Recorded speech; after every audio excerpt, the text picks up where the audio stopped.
Cette femme, la voici qui accourt rapidement et vient arracher puis renverser le verre de cet homme. Que se passe-t-il encore? Suivez plutôt la vidéo.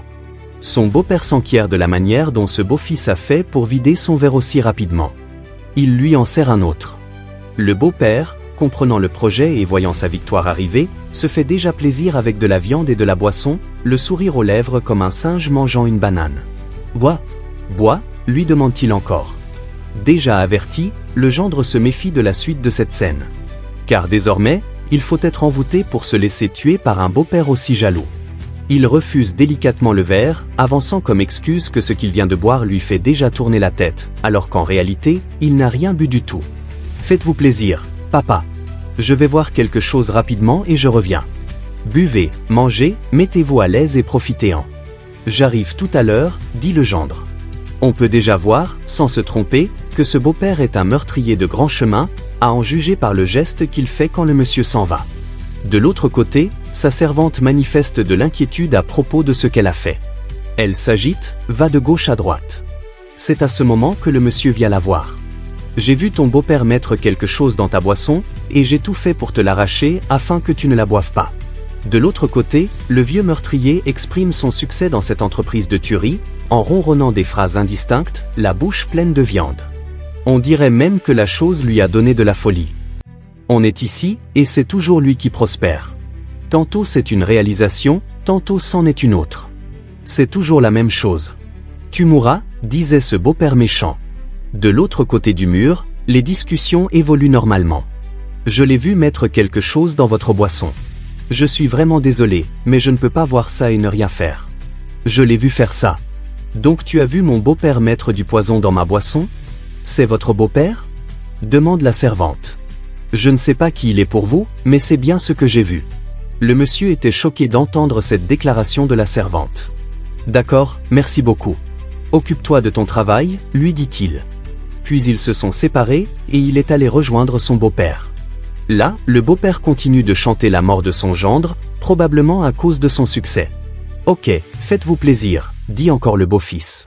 Mais toi, à la place du beau-fils, tu aurais dit, faites-vous plaisir? Si c'était moi, je l'aurais giflé et la bagarre aurait commencé sur le champ.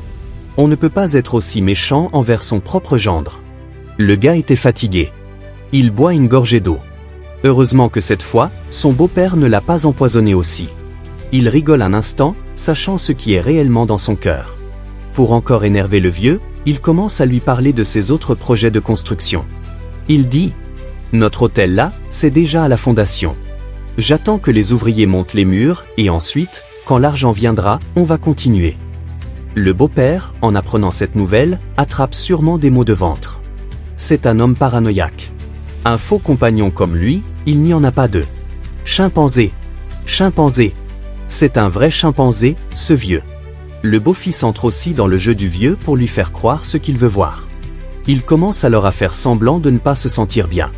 Il boit de l'eau, se frotte les yeux. Il veut mourir ou quoi? Attendons de voir.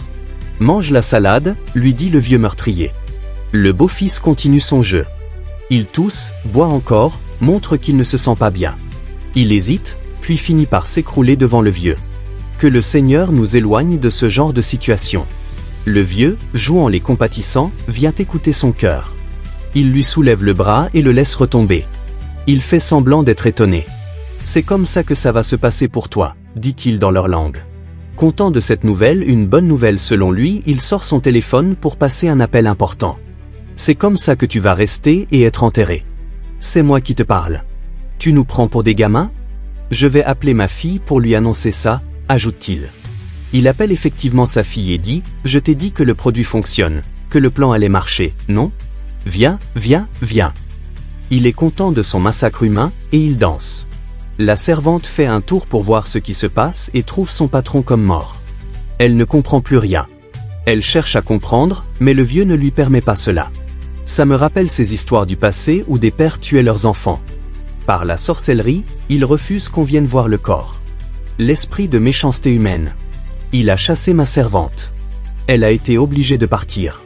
Il a tué son beau-fils, et il surveille son corps. Sa fille est arrivée. Elle voit l'œuvre accomplie par son père, et cela réjouit son cœur. Elle vérifie la respiration du monsieur. Bête comme elle est, elle sourit. Au lieu de bien vérifier la respiration et dire à son père que le gars n'est pas mort, elle s'amuse avec lui. Quelle communauté de gens méchants. Tu vois, papa. Tu as bien fait de m'aider à le tuer. Tu vois, tout ici, ce sera à nous. Rien qu'à nous. Et je vais te donner une partie de tout ça. En apprenant cela, le vieux saute de joie. Que tous ceux qui voudront ton malheur soient frappés d'aveuglement au nom de Jésus. Je vais changer ta vie et te donner une nouvelle maison.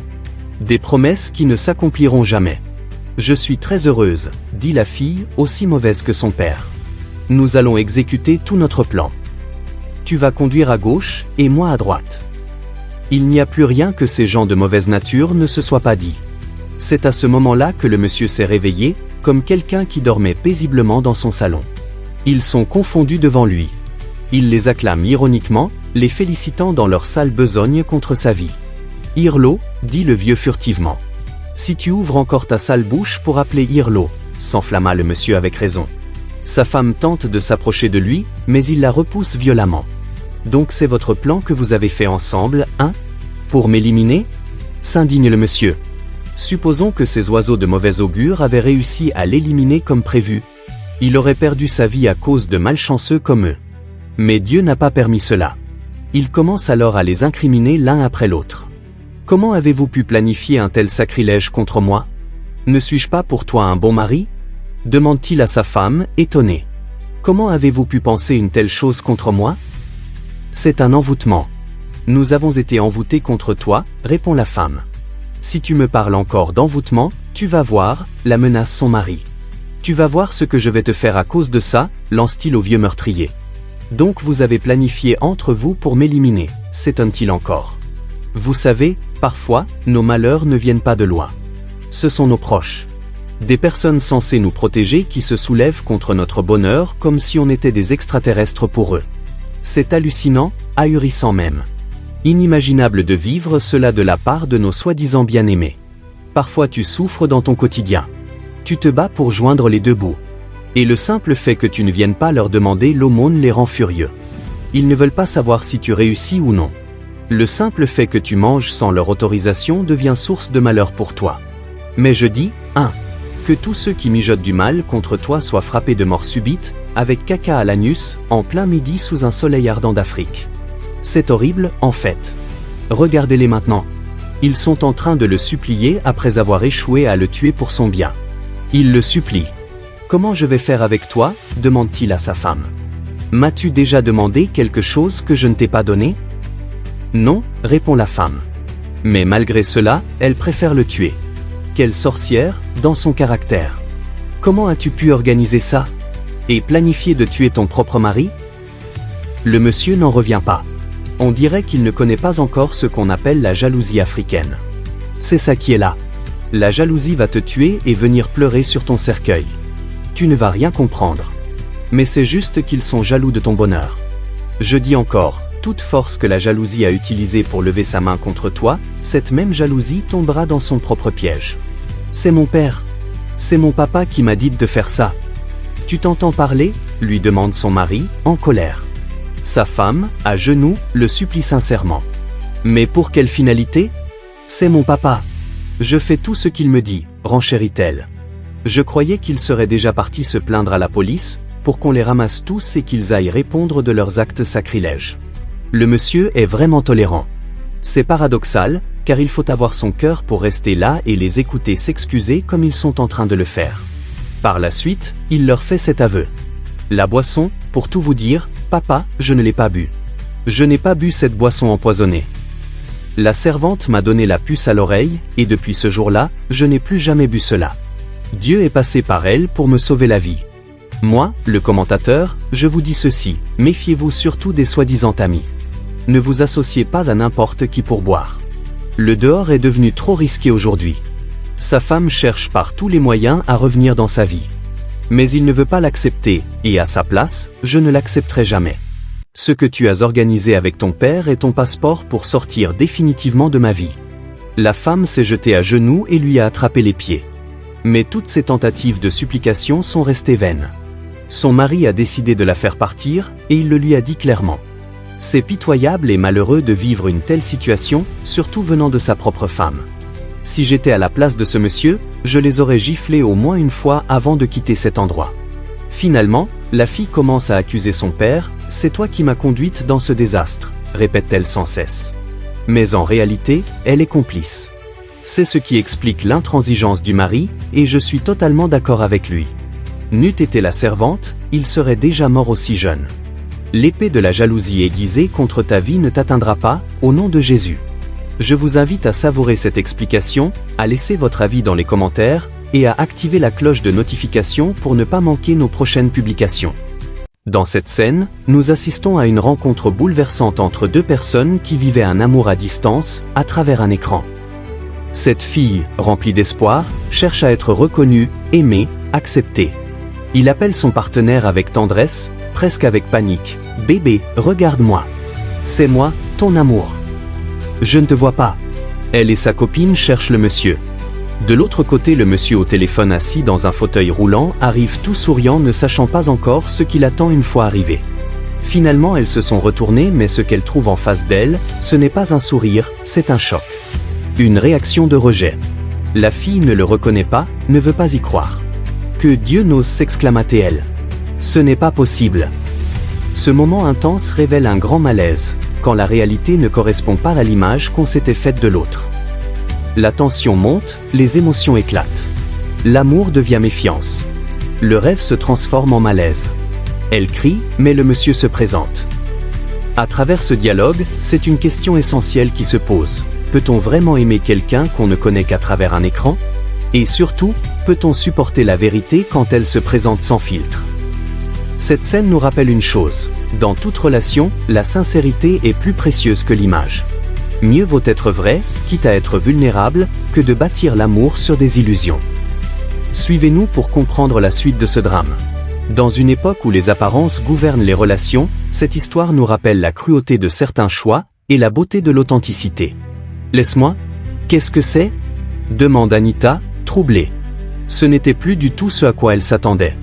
Devant elle, James la regarde, le cœur lourd. « S'il te plaît ? Je sais ce que tu ressens, dit-il avec douceur. Je comprends tout, crois-moi, je comprends. Ajoute-t-il avec sincérité. C'est juste que ce que j'endure aujourd'hui ne m'empêche pas de t'aimer. Tu es mon amour, confesse-t-il avec émotion. Il tend les bras vers elle, l'implorant. Viens m'embrasser. Mais il n'a pas terminé sa phrase qu'Anita le gifle violemment. Oui. Elle vient de gifler son fiancé. Pourquoi? Parce qu'il est en fauteuil roulant. Quelle réaction choquante! Quand l'amour est mis à l'épreuve, les masques tombent. La douleur physique de James est visible, mais celle de son cœur? Insondable. Mais une autre personne est témoin de cette scène, la copine d'Anita. « Tu es sérieuse? Tu le rejettes à cause de son état ?» demande-t-elle, outrée. « Tu pourrais t'asseoir avec une personne dans cette condition physique ?» répond froidement Anita. « Ça n'a pas d'importance, selon moi, » dit sa copine d'un ton ferme. « Ce type? Je ne pourrais jamais être avec quelqu'un dans cette situation, » insiste Anita avec mépris. Pendant que James essaie de s'expliquer, suppliant pour son amour, elle ne voit que le fauteuil. Un symbole, pour elle, de honte ou de faiblesse. Mais n'est-ce pas plutôt un symbole de courage? Anita continue, le visage fermé. Donc c'était toi? La personne avec qui je parlais depuis 2 ans au téléphone? Elle est furieuse, incompréhensiblement furieuse. Pourquoi tu parles comme ça? Demande encore sa copine, déconcertée. Tu vas vraiment rejeter ton fiancé juste parce qu'il est en fauteuil roulant? Mais Anita n'entend rien. Elle répète encore. Tu pourrais t'asseoir avec une personne dans cette catégorie? Sa copine tente de la raisonner une dernière fois. Écoute au moins ce que James veut te dire. Alors James, le regard droit, reprend la parole. Au téléphone, tu m'appelais mon amour. Tu me disais combien tu m'aimais. Je ne savais pas que tu étais comme ça. Il marque une pause. Et je ne savais pas que tu étais enceinte? Je pensais que tu m'aimais, murmure-t-il. Mais Anita coupe court. Je ne t'aime plus. C'était juste au téléphone. Si je t'aimais, c'était avant. Mais plus maintenant. Je ne peux pas être avec toi. Tu m'énerves. Quelle violence dans les mots. On peut briser un cœur en quelques secondes. Et pourtant, James reste digne. Il se bat avec la seule arme qui lui reste, l'amour sincère. Anita, je suis venu parce que pendant toutes ces années, je n'ai jamais ressenti pour quelqu'un ce que je ressens pour toi, dit-il. C'est pour ça que je suis ici. pour te montrer combien je t'aime. Mais Anita ne veut rien savoir. Va donner ton amour à quelqu'un d'autre. Elle crache son venin sans remords.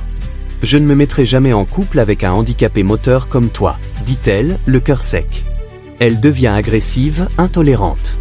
Elle ne supporte même plus de voir James devant elle. James, quitte les lieux. Pars d'ici et arrête tes larmes de crocodile. Un homme qui se bat pour l'amour est traité comme un menteur. Un manipulateur. Mais ceux qui ont le cœur vrai n'ont rien à cacher. La copine d'Anita l'interpelle. Pourquoi tu te comportes comme ça? Mais Anita insiste. James, sors de devant ma maison. Alors James prend une grande respiration. Avant de partir, je voudrais dire une chose. À ce moment-là, son téléphone sonne. Son chauffeur est à l'extérieur avec un véhicule de luxe. James se tourne vers la copine d'Anita, Blessing. Peux-tu te mettre en relation avec quelqu'un et rester avec lui même s'il est en fauteuil roulant? Blessing répond sans hésiter. Je ne suis avec personne actuellement. Mais si l'amour est sincère, pourquoi ne pas rester avec la personne? C'est là que la différence apparaît. Blessing voit le cœur.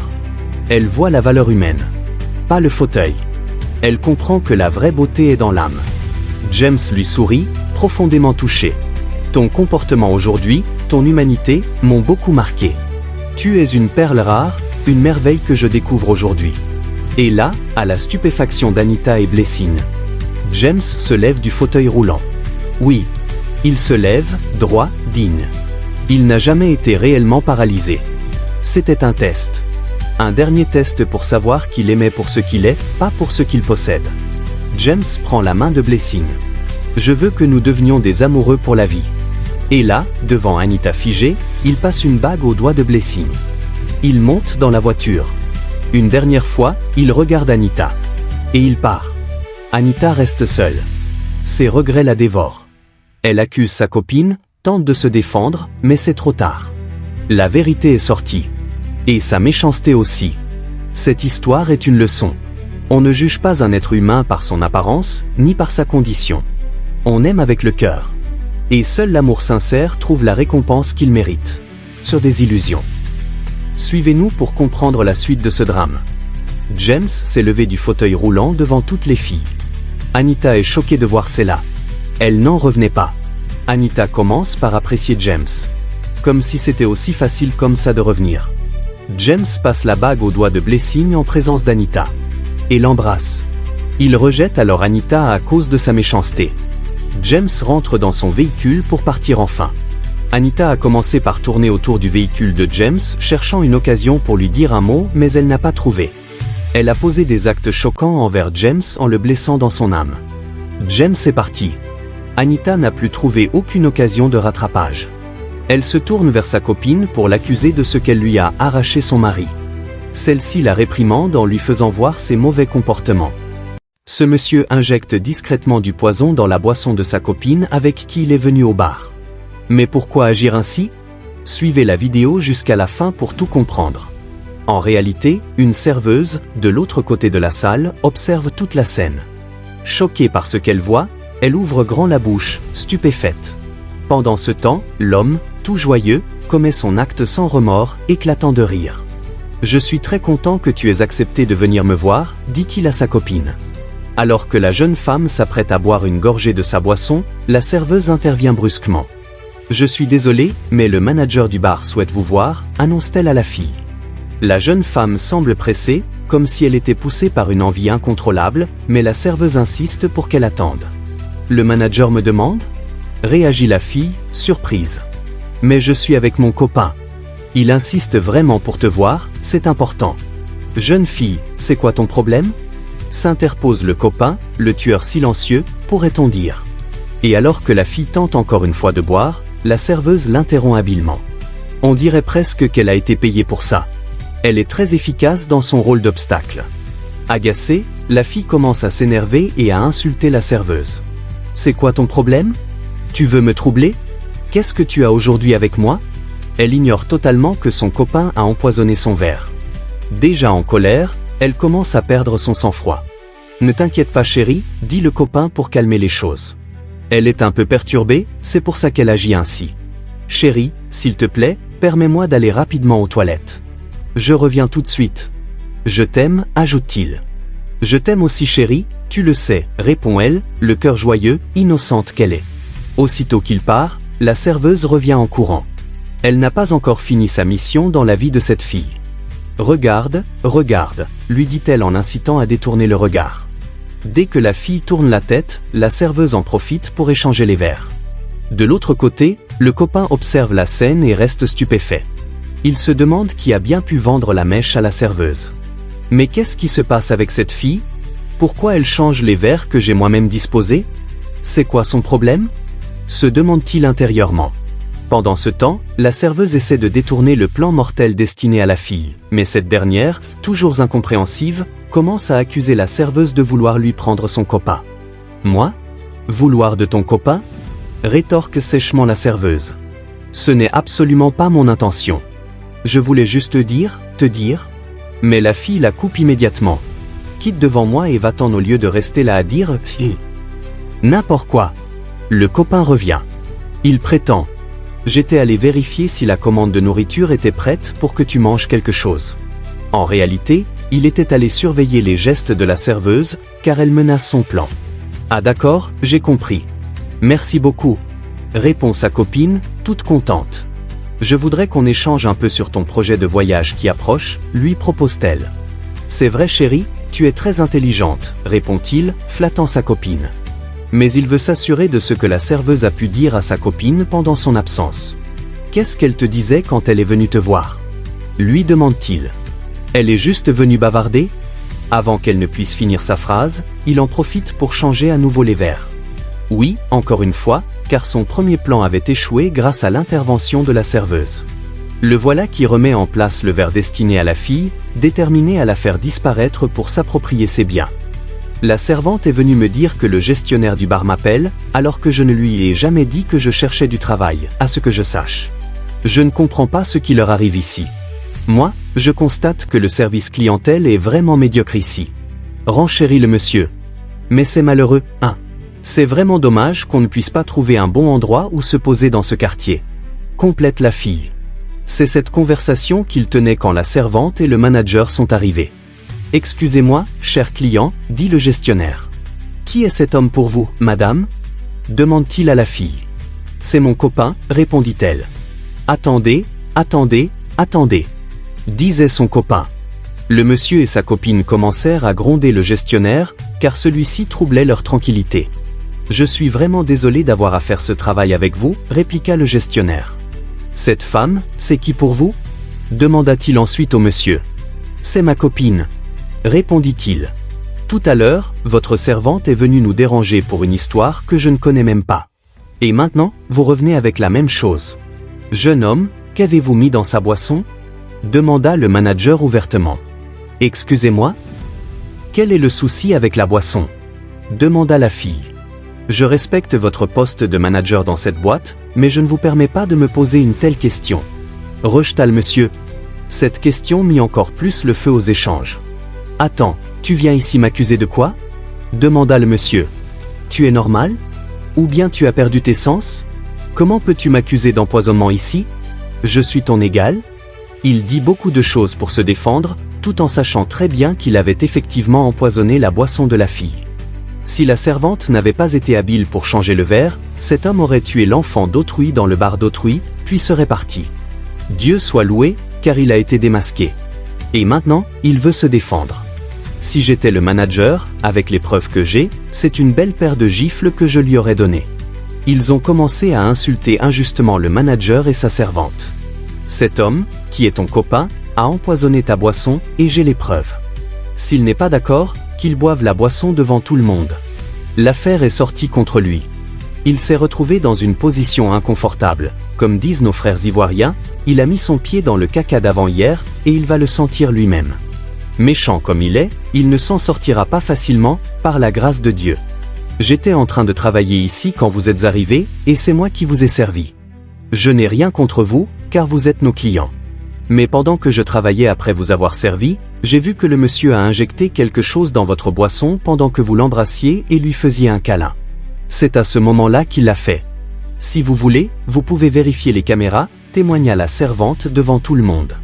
Moi, quand je suis dans ma cabine, je vois tout ce qui se passe dans cet établissement à travers les caméras. Ce que nous vous disons, madame, croyez-moi, c'est la vérité, renchérit le manager. Écoute-moi chérie, sache que c'est moi qui t'ai amené ici pour te faire plaisir et qu'on passe un bon moment. Tu sais que je t'aime, non ? Tenta de plaider l'empoisonneur. Je sais que tu m'aimes, mais tu vas me prouver que ce qu'il disait faux, répondit la fille. Toutes ces choses sont incroyables. Il faut que tu boives la boisson. Je vous l'avais dit qu'il allait ramasser le caca avec ses pieds et le sentir de ses narines, non ? Voilà qu'on lui demande déjà de boire la boisson. Si j'étais à la place du manager ou de la fille, s'il ne boit pas, il ne part pas d'ici. Sinon, c'est la police qui va trancher.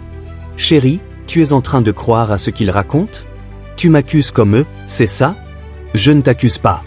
Je te demande juste de prouver ton innocence, répondit la fille. Tu sais que je t'aime, non ? Tu sais bien que je t'aime, non chérie ? Argumenta-t-il encore.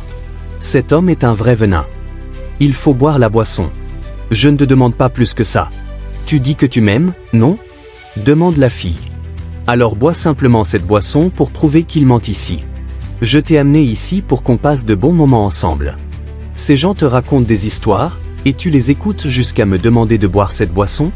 Pourtant, tu sais bien que je t'aime. Tu sais que je t'aime, renchérit le monsieur encore. Vous voyez leurs arguments ? Au lieu de lui donner une gifle, il tourne autour du pot, et lui, il essaie encore de les convaincre. On verra bien la suite. Le manager, lui aussi, cherche à se défendre et dit « Je suis le gestionnaire de cette boîte et je ne peux pas agir contre mes clients. Ce que nous disons ici, c'est la vérité. Vous racontez des histoires sans queue ni tête.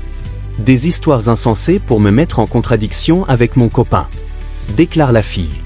Le monsieur commence à reprendre du terrain dans la discussion. Ici, nous travaillons pour le bien de tous. C'est vrai que nous cherchons l'argent, mais jamais nous ne resterons silencieux face à un complot contre un client, et encore moins dans cet établissement.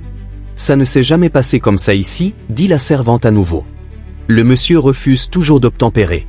La servante lui demande de boire la boisson pour prouver son innocence, comme sa copine lui demande aussi simplement que possible. Comme il ne veut pas s'exécuter, le manager décide d'appeler la police. C'est alors que la vérité éclate. C'est bon. J'ai mis quelque chose dans ta boisson, finit-il par avouer. Tu essaies de me tuer ? Demande la fille, bouleversée par cette révélation. J'ai fait ça parce que je sens que tu risques de me quitter pour un autre homme. Donc c'est ce que tu veux faire ? Tu veux m'envoûter ? Demande-t-elle encore. Je ne sais pas. Excuse-moi, s'il te plaît. Je suis désolé. La dernière fois, je t'ai vu recevoir un appel concernant un voyage. Je ne sais pas si tu reviendras quand tu partiras. J'ai eu peur que tu me laisses. Je ne peux pas supporter ça. Donc c'est pour ça que tu as tenté de me tuer ? La fille n'en revient pas. Elle a failli faire une crise cardiaque. Elle est obligée de s'asseoir, car celui qu'elle aime de tout son cœur est sur le point de la tuer. Vous avez vu qu'elle lui avait fait un bisou, non ? Donc elle l'aimait beaucoup. Et voilà que ce méchant homme voulait attenter à sa vie. Tu es un tueur de grand chemin, déclare la fille en sanglotant. Il la supplie, mais le choc est trop fort sur le plan sentimental.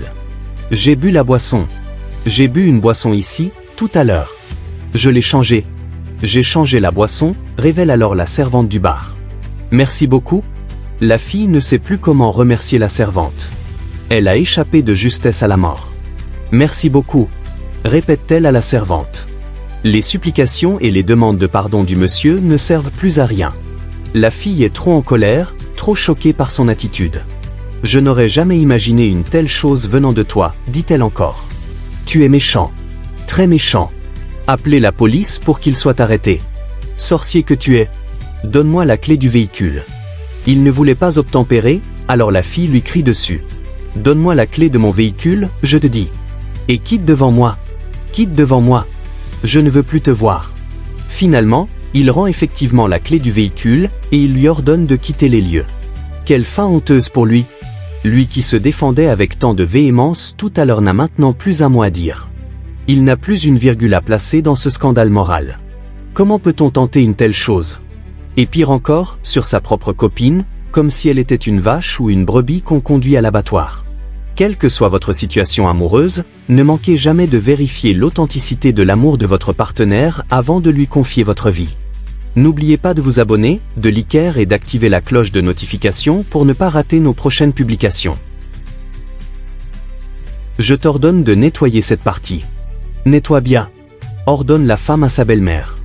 En effet, cette femme manifeste un mauvais traitement envers sa belle-mère sans raison apparente. Femme au foyer, elle la déteste sans cause réelle, au point de lui faire subir des tortures. Quelle méchanceté de sa part! Lorsque son mari rentre à la maison, elle force sa belle-mère à s'asseoir à sa place, pour lui laver les pieds. Elle cherche ainsi à dissimuler ses mauvaises actions en présence de son mari. La belle-mère, impuissante, obéit, car son fils ne la croirait pas si elle lui disait la vérité. Il risquerait même de la traiter de femme méprisante. Alors, elle fait semblant de laver les pieds de sa belle-fille juste au moment où le mari entre dans la maison. « Ah! Ah! Tu laves les pieds de ma maman ?» dit-il, étonné et heureux. « Oui chérie, répond-elle avec un large sourire. « Ah maman, quelle belle occasion pour toi, hein !»« Mon fils, bienvenue, répond sa mère. « Merci maman, dit-il avec tendresse. « Mon fils, je vais ?» Mais la vieille ne peut lui dire la vérité. Elle ravale ses mots. Sa belle-fille, quant à elle, sourit comme une épouse parfaite. « Bébé, j'ai un peu faim. Tu as préparé quelque chose à manger ?» demande son mari. « Oui chérie, je t'ai cuisiné un bon repas. » Le mari se dirige alors vers la chambre, attendant sa femme pour manger. De l'autre côté, la femme s'approche de sa belle-mère et lui murmure avec menace. « Si jamais tu fais un faux pas ou une quelconque manipulation pour faire sentir quoi que ce soit à ton fils, tu vas me sentir. » Puis elle s'éloigne. La belle-mère, triste et impuissante, fait comme si de rien n'était. Elle range ce qu'elle a utilisé et se prépare à aller à table. Pendant le repas, la femme au mauvais caractère hoche la tête pendant la prière, sans être concentrée. Que le Seigneur éloigne de vos familles des femmes pareilles. Au moment de commencer à manger, elle prend le premier morceau de foutou, le crache aussitôt et se met à crier. « De l'eau! De l'eau !» lance-t-elle à son mari. « Qu'est-ce qu'il y a ?» demande-t-il, inquiet, sans obtenir de réponse. La belle-mère est confuse. « Qu'est-ce que tu as ?» insiste le mari. « La sauce est trop épicée. Ça me brûle la langue. »« Oh chérie, c'est trop amer, je ne peux pas manger ça. » Le mari goûte alors la sauce pour vérifier. Il constate qu'en effet, elle est très épicée. Où se trouve donc la vérité dans cette histoire? Continuez à suivre pour mieux comprendre. « Maman, comment as-tu pu mettre autant de piment dans la sauce pour ma femme ?» demande-t-il. « Je ne comprends pas. C'est la même quantité de piment que j'ai toujours mise, répond sa mère. « Cette femme, ta mère, ne m'aime pas, déclare sa femme. « Comment as-tu pu faire une chose pareille ?» questionne-t-il, confus. « Bois de l'eau chérie, bois s'il te plaît, dit-il, soucieux. On dirait bien que le fils est tombé dans le piège. Maman, ma femme est celle qui veille sur moi dans cette maison. Pourquoi as-tu fait ça ? Continue-t-il. Je ne comprends pas moi non plus, répond la vieille femme. Goûte pour voir ce que tu as fait. Insiste la belle-fille, agressive. Maman, pourquoi as-tu fait une telle chose ? Redemande le fil.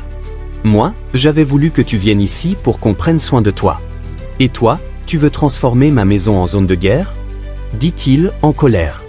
La vieille, ne sachant plus quoi dire, goûte finalement à la sauce. En effet, le piment est excessif. Tu vois toi-même ? Tu vois ça ? Pourquoi as-tu fait ça à ma femme ? Qu'est-ce qui ne va pas chez toi ? S'écrie le mari, furieux. D'accord, je ne vais plus parler. Tu sais quoi ? J'ai trop supporté. J'en ai marre. Tu vas retourner au village cette nuit même. Pourquoi ? Demande la vieille, les larmes aux yeux. Tu vas partir cette nuit, je te dis. Pourquoi ? Répète-t-elle.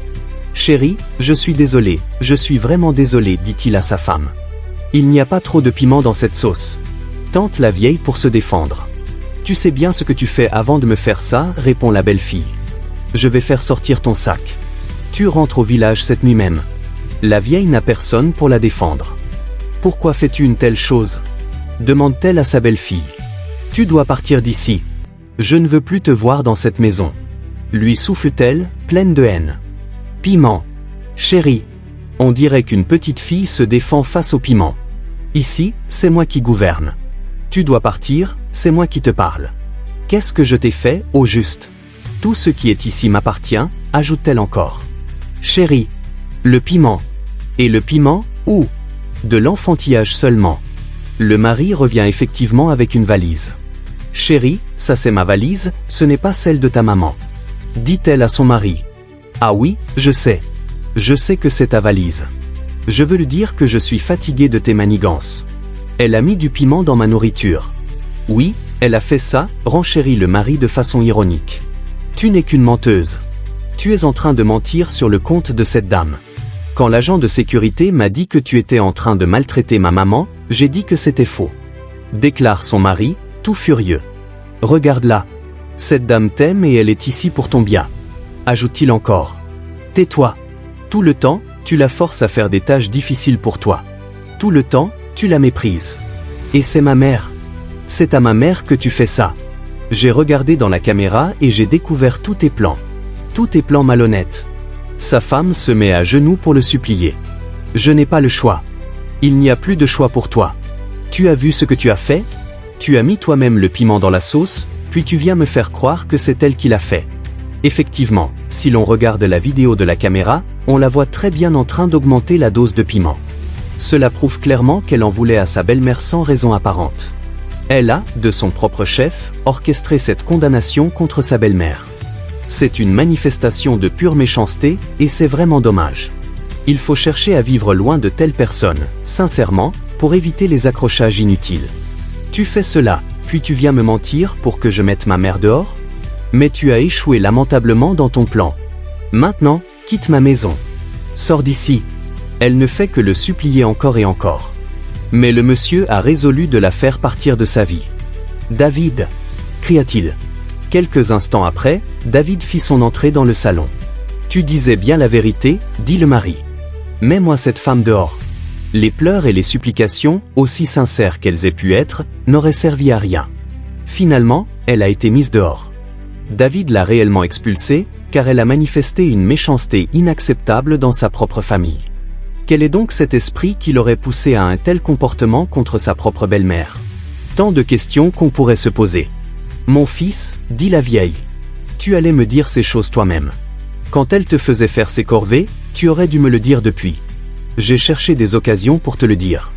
Et même si je te l'avais dit, tu ne m'aurais pas cru. C'est quoi ce comportement? Je ne permettrai jamais, James, une telle chose dans ma maison, surtout contre ma propre mère.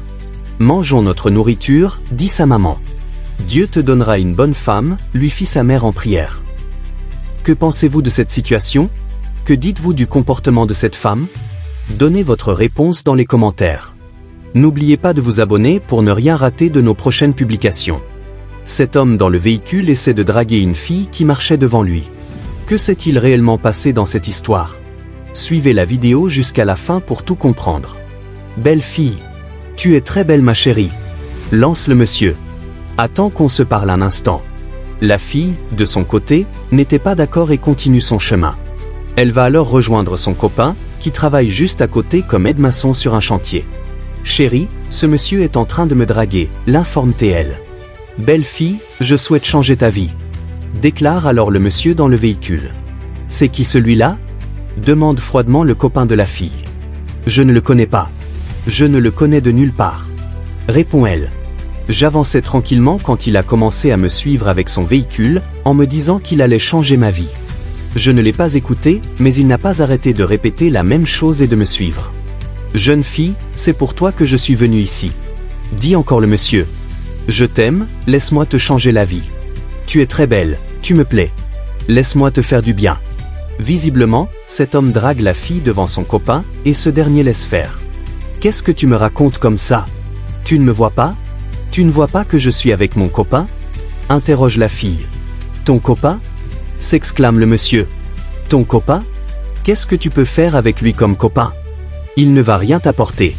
Tu vois ce qu'il fait comme travail? C'est un maçon. Qu'est-ce que tu peux gagner avec lui? S'il te plaît, donne-moi une chance de te prouver que je t'aime vraiment. Donne-moi une chance, je t'en prie. Ce monsieur que tu appelles copain ne peut rien pour toi. Le monsieur insiste clairement pour gagner le cœur de la fille. Va-t-il y parvenir? Réussira-t-il à la faire changer d'avis? Suivons la vidéo jusqu'à la fin pour tout comprendre. Le copain de la fille prend la parole et dit, malheureusement. C'est vrai ce qu'il dit. Je ne peux vraiment pas prendre soin de toi comme il le faut, car je n'ai pas un bon travail. Tu vois toi-même, je travaille comme aide-maçon sur les chantiers. Je n'ai pas les moyens de t'offrir une vie décente. Mais en disant cela, il teste en réalité sa copine, pour voir si elle va céder à l'homme riche. Je ne compte pas te laisser pour le suivre, comme tu me le proposes, dit la fille à son copain. Je n'ai pas l'intention de le suivre comme ça. Chérie, il faut le suivre. Je te dis de le suivre. Tu ne veux pas une vie meilleure? Une vie de luxe et de richesse? Regarde-moi. Je ne peux pas t'offrir tout cela. Suis-le, il pourra t'offrir toutes ces choses. Le copain essaie clairement de la pousser à prendre une décision.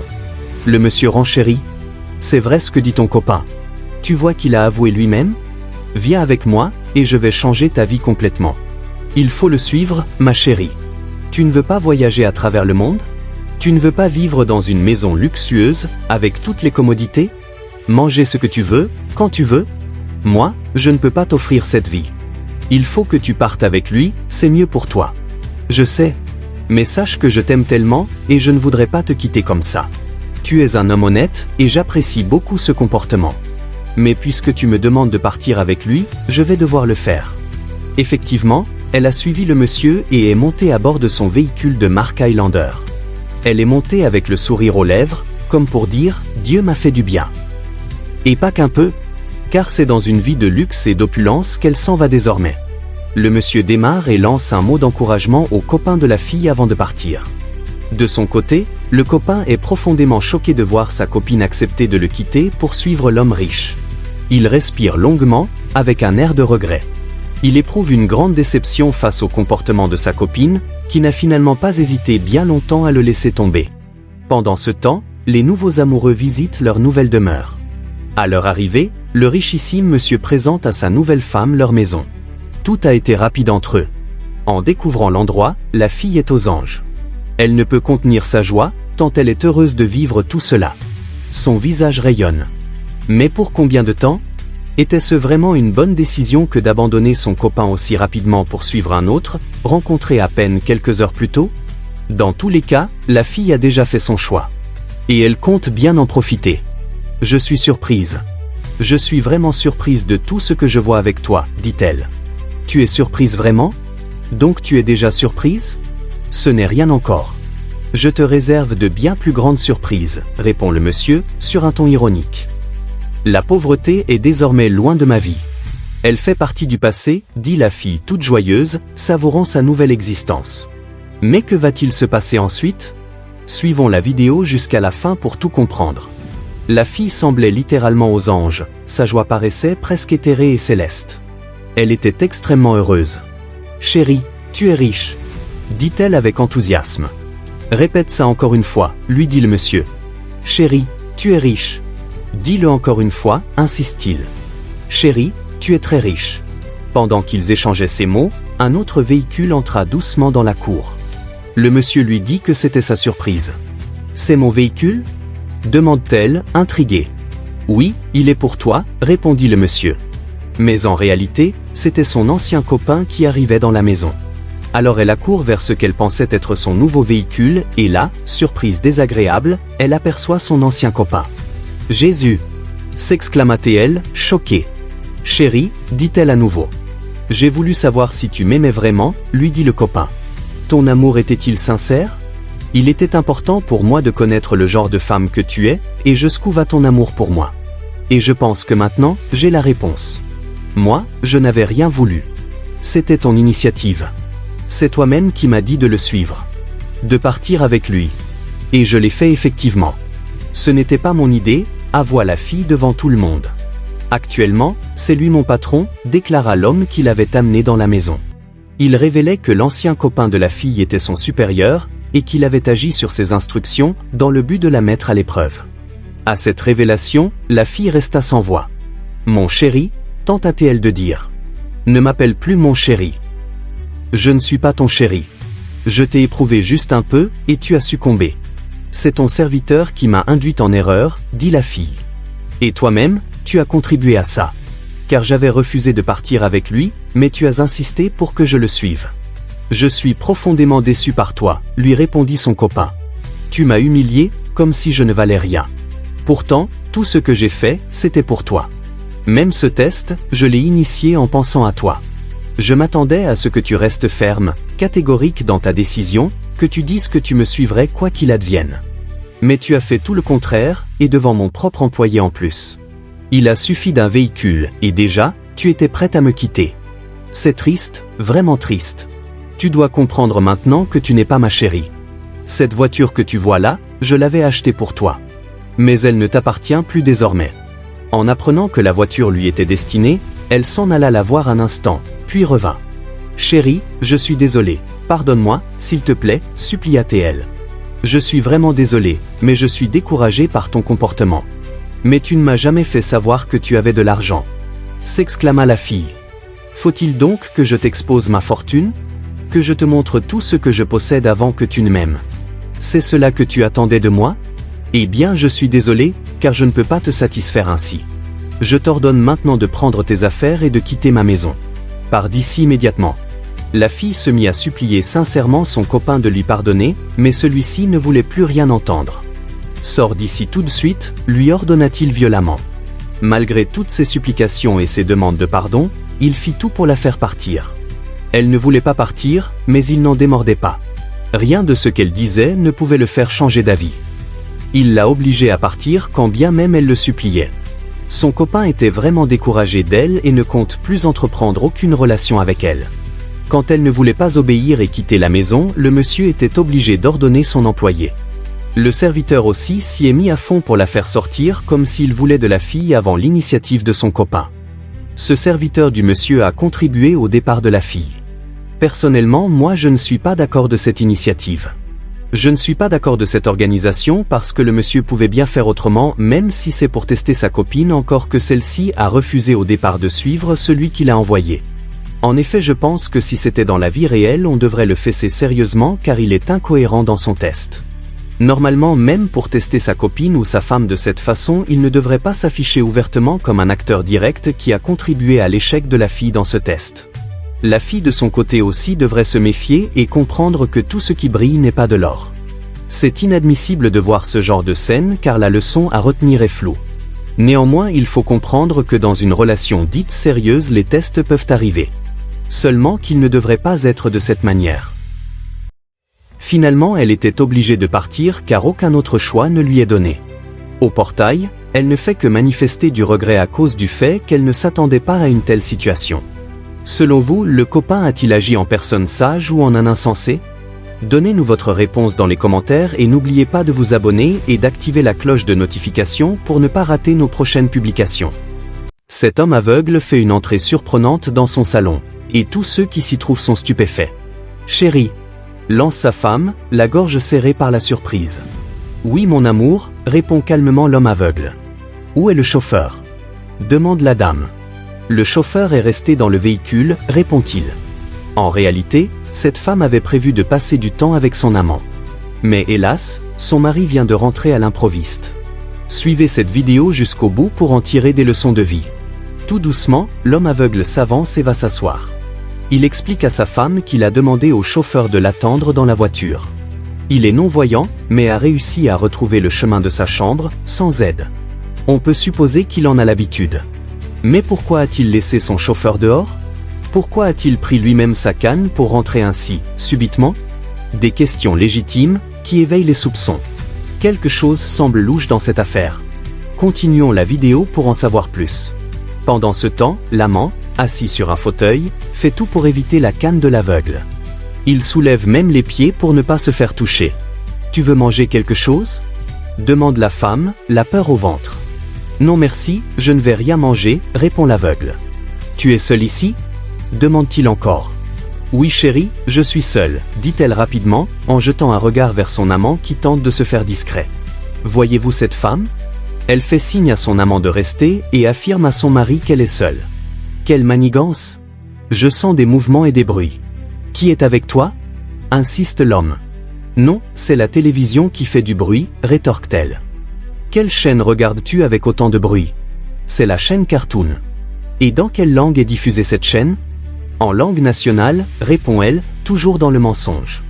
Va près du véhicule et demande au chauffeur de me donner mon sac et mon téléphone. Je les ai oubliés dans la voiture. D'accord chérie, dit-elle. Elle fait un signe rassurant à son amant, lui rappelant que son mari ne voit rien, et l'amant décide de rester. Mais juste avant de sortir, le mari remarque un autre signe discret. « Tu es vraiment sûr que tu es seul ?» demande-t-il encore. « Oui, je suis seul » répète-t-elle en quittant la pièce. À ce moment-là, l'homme aveugle, qui ne l'est en réalité pas, enlève ses lunettes. Et là, grande surprise pour l'amant, le soi-disant aveugle le regarde en face. « Jeune homme, lance le mari. »« Jésus !» s'écrie l'amant, pris de panique. « Tu ne rêves pas » lui assure calmement le mari. Pris de panique, le jeune homme s'agite. Il veut s'échapper, mais le mari l'arrête fermement. « Non, non, reste là où tu es » lui dit-il avec assurance. L'amant veut partir, il ne s'attendait pas à un tel retournement de situation. « Ne m'oblige pas à faire quelque chose que tu regretteras toute ta vie » le prévient le mari, toujours assis dans son fauteuil. « Donc, tu me vois » balbutie l'amant. « Je te vois clairement. Je n'ai jamais été aveugle. Je vois tout parfaitement. Tu portes une chemise noire, une bague au bras et un chapeau kaki. Je te vois très bien, avoue l'homme. Si tu ne veux pas finir ta vie en prison, assieds-toi maintenant. » Sous l'effet de la menace, l'amant obéit et se rassoit, pendant que le mari remet ses lunettes, comme si de rien n'était, en attendant le retour de sa femme. Que va-t-il se passer ensuite? Restez jusqu'à la fin de la vidéo pour le découvrir. Ils sont là, immobiles, faisant comme si de rien n'était, lorsque la femme revient avec le sac et le téléphone. Elle les remet à son mari. Cette femme, infidèle, ne sait toujours pas que son mari voit tout depuis le début. Je vous l'avais dit, le fait qu'il soit rentré seul dans la maison, sans chauffeur, pile à ce moment précis, était suspect. Cela annonçait quelque chose d'anormal.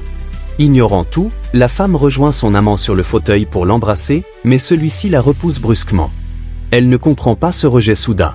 « Chérie, lance le mari, tu regardes Cartoon? C'est ta chaîne préférée, non? Donc tu es tranquillement en train de suivre ton émission préférée ?»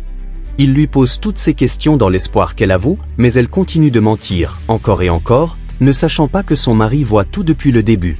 « Chérie, tu es en train de regarder un dessin animé? » « Oui, répondit la femme. « Je ressens un mouvement étrange avec toi. » déclara le mari à nouveau. « Il n'y a personne d'autre ici avec moi. Je suis toute seule avec toi, répéta cette femme menteuse. « Tu me dis que tu regardes un dessin animé. Tu es sûr qu'il n'y a vraiment personne d'autre avec toi ?» Ces questions, ce même type de questions, répétées encore et encore, commençaient à énerver la femme. Mais elle se contrôla et répondit encore une fois en mentant à son mari, affirmant qu'elle était seule. « Calme-toi, chérie. C'est moi seule qui suis ici. » Elle alla ensuite auprès de son amant, cherchant à comprendre ce qui n'allait pas. Mais le coureur de jupons ne répondit rien. « Chérie, quand tu es rentrée, j'ai vu un papier blanc dans ta main. »« Papier blanc ?» répéta la dame, ne comprenant pas ce que son mari voulait dire. « Oui, j'ai vu un papier blanc dans ta main, et tu l'as remis à un homme. »« Moi? Remettre un papier blanc à un homme? Un homme ?» demanda-t-elle, commençant à ressentir de la peur. « Il n'y a aucun homme avec moi. Aucun homme. Je suis seule ici avec toi. » Finalement, le mari se mit à décrire le coureur de jupons. « Je te vois toucher quelqu'un habillé en noir, portant un bracelet à la main. » La précision de cette description commença à terrifier sa femme. « Tu es sûr que tu es normal? Tu es sûr que tout va bien chez toi? » demanda-t-elle à son mari. « Ne t'inquiète pas. Ne t'inquiète pas. Continue de regarder ta chaîne de dessins animés. »« D'accord, » répondit la femme. Elle retourna voir son amant pour essayer de comprendre ce qui se passait. Pendant ce temps, le mari enleva ses lunettes. « Continue de le toucher, » dit-il. « Touche-le comme tu veux. » En entendant cela, le cœur de la femme se brisa en 1000 morceaux. « Chérie, chérie, tu peux me voir ?» demanda-t-elle à son mari. « Ce n'est pas que je peux te voir. Je te vois très bien. Très bien même, » répondit-il. « Je vois ce que tu es en train de faire dans ma maison. » Le coureur de jupons tenta de s'échapper, mais le mari le bloqua. « Jeune homme, » dit-il, « si tu ne restes pas pour finir ce que tu as commencé, ça va très mal finir pour toi. Je suis conscient de tout ce que vous complotez dans cette maison. Depuis un certain temps, j'entends des rumeurs selon lesquelles tu fais venir des hommes ici quand je sors ou quand je voyage. Mais je n'y ai pas cru. C'est pour cela que je me suis déguisé en aveugle pour vérifier par moi-même. Et aujourd'hui, je vois bien que les rumeurs étaient vraies. Donc pendant que moi je sors pour chercher le pain quotidien, toi tu amènes tes amants ici? Dans ma propre maison? Mais cet homme n'est pas mon amant. Je n'ai aucun amant, pour ta gouverne. Cet homme, tu le connais bien, car il vient ici pour travailler à ta rééducation visuelle. » Se justifia la femme. « C'est à moi que tu dis ça? À moi? » cria le mari. « C'est moi qui t'ai dit que j'avais besoin de rééducation? Si tu me touches encore, Je risque de faire quelque chose que je vais regretter. La femme se mit à genoux pour lui demander pardon. S'il te plaît, chérie, pardonne-moi. Je ne vais plus jamais recommencer, s'il te plaît. Tu vas rentrer dans la chambre, ramasser toutes tes affaires et sortir de chez moi pour rejoindre ton amant. La femme refusa d'obtempérer, restant à genoux pour le supplier encore et encore. Il fut alors obligé de la forcer à rassembler ses affaires. Elle entra dans la chambre. « Jeune homme, toi je ne vais rien te faire, dit-il au coureur de jupons. Mais ce que je te dis, c'est que si on pouvait voler la femme d'un autre de cette manière et vivre heureux avec elle, tu verras par toi-même ce qu'il adviendra. Tu viens de détruire ce que j'ai mis des années à construire par amour pour cette femme. Tu as fait ce que personne ne fait, et tu vas le payer. » D'un geste discret et rapide, le coureur de jupons réussit à s'enfuir dehors, pendant que le mari faisait sortir sa femme. Elle aussi finit par sortir avec sa valise. Il l'a chassée de chez lui, car elle l'avait trahi et lui avait menti. L'infidélité détruit les relations et cause de grands dommages. À travers cette vidéo, vous pouvez comprendre que l'infidélité n'est pas une bonne chose. Quelle que soit la situation, essayez de discuter avec votre partenaire au lieu de commettre une infidélité. N'oubliez pas de vous abonner à notre chaîne, d'activer la cloche de notification pour ne rien rater de nos prochaines publications.